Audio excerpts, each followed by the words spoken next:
Hello guys, before I proceed to my usual episode, I'd like to promote a sports betting site called 1xBet.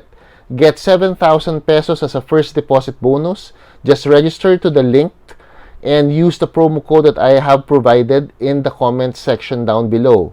So ano pa hinihintay ninyo? Taya na kayo, but after that, let's go back to regular programming and watch the rest of my videos. Let's go! Hola guys, how are you? Good day to my subscribers over here on YouTube, out there at Facebook, and also on TikTok. Guys, in this vlog, I shall be discussing the impact of sports movies with sports cards. Alright? Especially in basketball cards. As we all know, ang mga vlogs ko are mostly about basketball cards or NBA cards for that matter. Alright? Why is this so? Because someone actually asked me when the movie Hustle came out in Netflix. Because it was really good. I watched it. It was really good. And he was asking me if Juan Hernan Gomez's cards, who starred in the movie, would actually go up. Would his cards go up?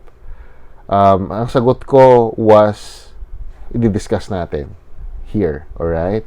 And also, before that, I'd like to make a shout out to my friend and my dearest subscriber in the hobby. His name is Ron/Buboy Bernales. Paps, thank you very much for watching all the time and for the support. I really appreciate it. Alright? Salamat. And also, I'd like to invite everyone to please follow me on Instagram. That would be at timduncan21_card collector. I am nearing 3,300 subscribers as we speak. Hopefully, we could reach 5,000 before the year ends. Alright? I-discuss natin si Juan Hernan Gomez. Hindi lang siyang i-discuss dito kasi marami naman sports cards, sports movies and basketball movies that came out since time immemorial. Meron din mga players who actually made a cameo, important cameos in movies, like Kareem Abdul-Jabbar with Bruce Lee. No? Tumaas ba ang mga cards siya because of that? Let's discuss that. Alright? So, let's go and discuss further kung tataas ba o hindi yung mga cards ng mga players who play the pivotal role in any sports movies. Alright? So, let's go.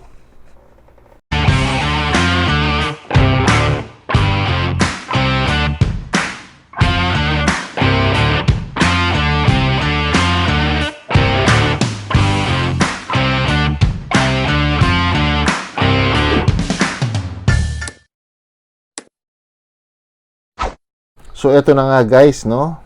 But before I start discussing this, please do watch us over at Kumu every Friday nights between 9 p.m. to 12 midnight. The show is called OffCentered. Please follow Inside Shop on Kumu to get the latest details on our weekly or Friday NBA cards fix over at Kumu. Alright, we will be discussing for 3 hours NBA cards, basketball cards, sports cards, and also basketball in general, local and international. Alright? So kasama po tayo doon. Please do watch out. Every Friday nights po yan, 9 to 12 midnight. So before, so I shall be discussing my thoughts on the movie called Hustle. It's pretty good. Kaya nga may nagtanong sa akin kung tataas ba ang mga cards ni Juan Hernan Gomez who now plays for the Utah Jazz. Alright? Itong mga cards na meron ako niya, tataas ba yan? Alright? My answer is yes, it will. But hindi naman yung tipong, or it won't really reach thousands of dollars just because of the movie.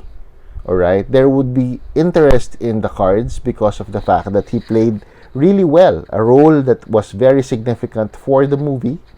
Actually, he played the second most important role in the movie, and it was really good. His performance was really great. So, there would be interest in his cards. Siyempre, tataas ang value niyan.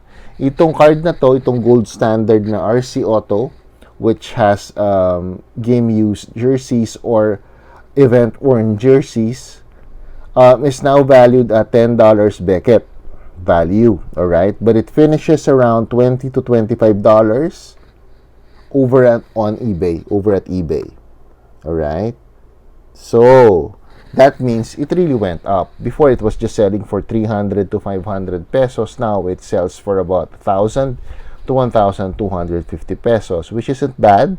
But if you're expecting Juancho or Juan Hernan Gomez's cards to go up to the levels of LeBron James or Jason Tatum or Steph Curry or even Klay Thompson, it won't happen. Alright?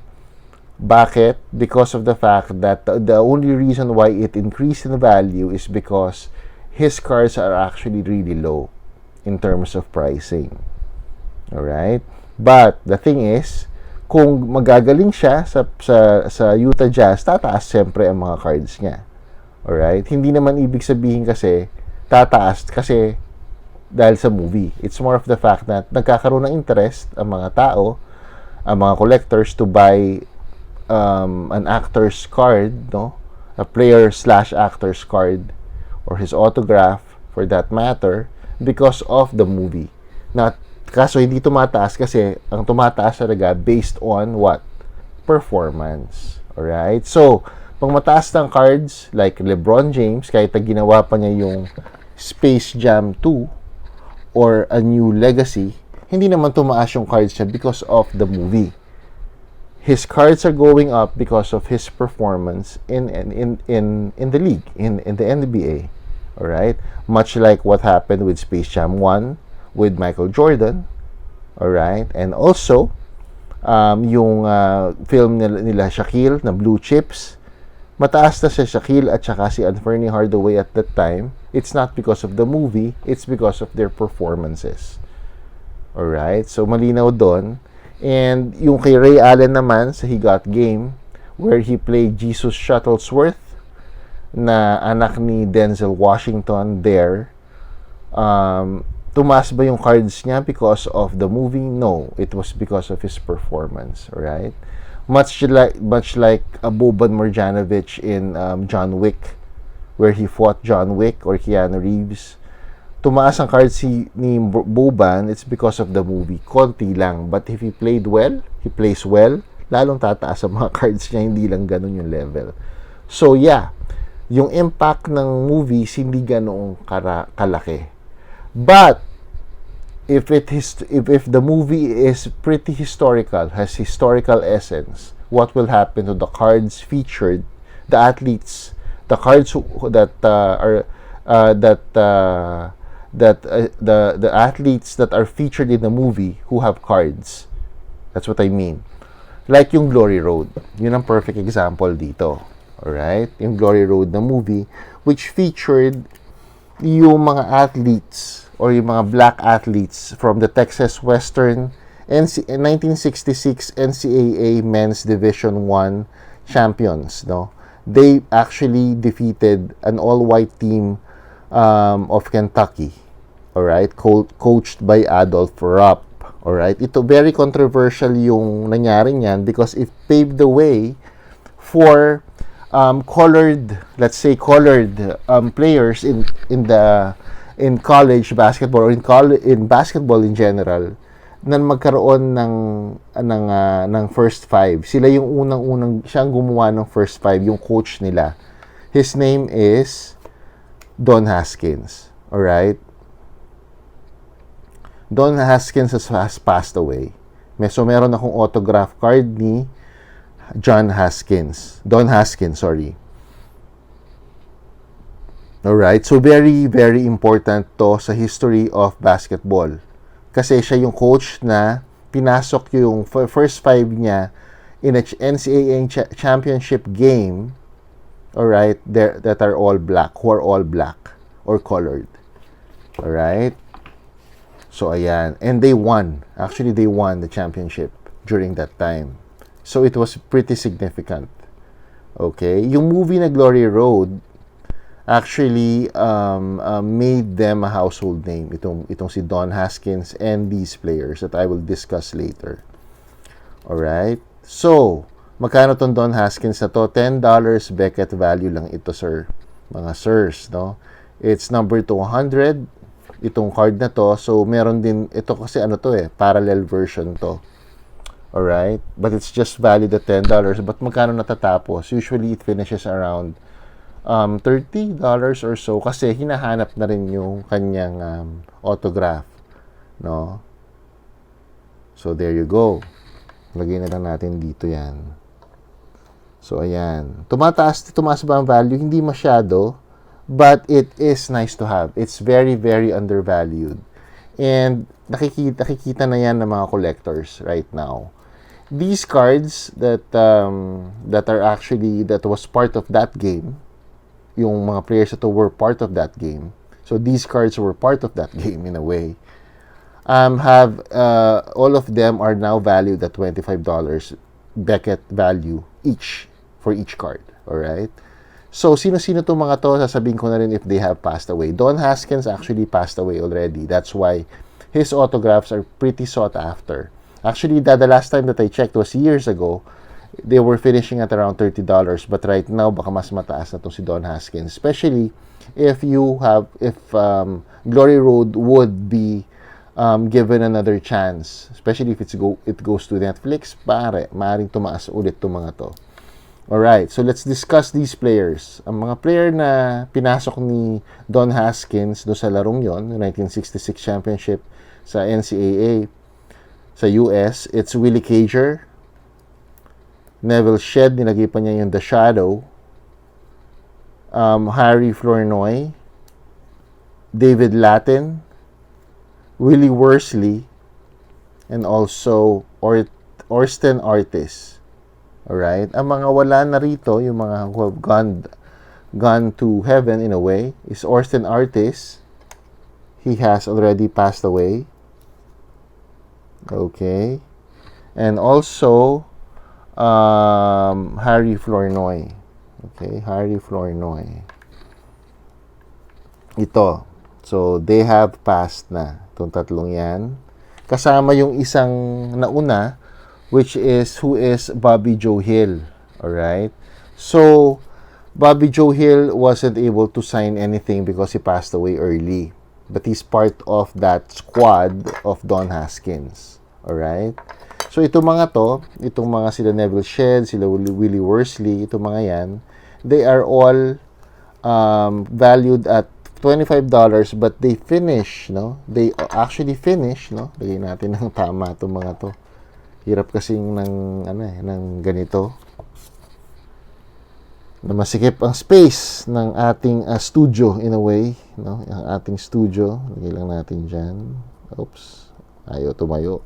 Ayan. Alright. And these two as well. Ayan. Alright. So, ayan. Na natin ganyanin, baka masira pa. Okay. Basta apat yan. Apat yan nandiyan dyan. So, dalawa per stand, no? Hindi pa na masyadong kita. Ganun natin na konti. Ayan. Alright. So, ayan.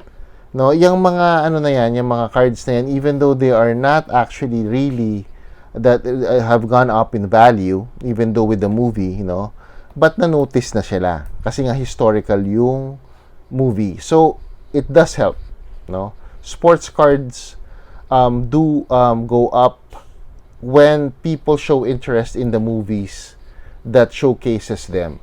Alright? Especially if it's historical. Pag hindi masyadong historical, nawawala rin eh. But yung mga historical movies like like Glory Road, medyo nagkakaroon ng interest sa mga tao. Before, these cards can only be bought for about 300 to 350 pesos. Right now, pagkakaguluhan na yan at 350 pesos or $6 or $7, no, for that matter. Right now, they sell for about $20 to $30. Cheapest at $20. Pinakamahal siguro would be $50. Depende kung talagang hinahanap na ng tao. As I've mentioned, may mga namatay na sa kanila. Diyan sa mga players na yan, yung dalawa. Si Orsten Artis at saka si Harry Flournoy. And also the coach, who is Don Haskins. Don Haskins is a very, very important coach in the history of the game. Not just in the NBA, but the game itself. That's why his autograph is a must-have. Alright? So, yes, it impacts as well. Sports movies impacts cards as well. Not that much, but it does. Alright? So, konti lang ang increase, hindi naman magiging milyonaryo ka overnight.